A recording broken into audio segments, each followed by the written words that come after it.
你支唔支持新聞自由啊？嚇，你支唔支持新聞自由？呢個我哋嘅核心嘅價值。如果係香港呢冇新聞嘅自由，香港有好大損失嘅。在我哋嚟講，我同在座一樣。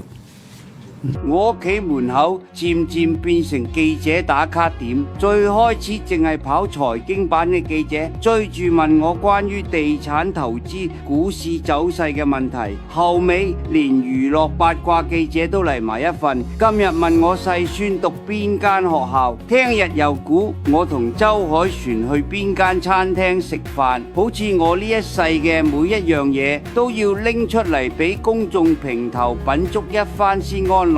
有人問我點解唔將門口嘅記者趕走？其實我都試過㗎，叫保安攔住佢哋，點知冇過2日，佢哋就轉咗個地方繼續窿手，有啲匿喺對面山坡度，有啲仲扮成附近居民遛狗，總之有辦法偷拍到我。後尾我諗通咗，既然躲唔過，不如坦然接受。我曾經因為唔忍心睇住等咗2個鐘嘅記者白行一趟，特意叫司機倒車俾佢哋做訪問，就係呢種態度，令到記者更願意喺我屋企門口試水溫做採訪。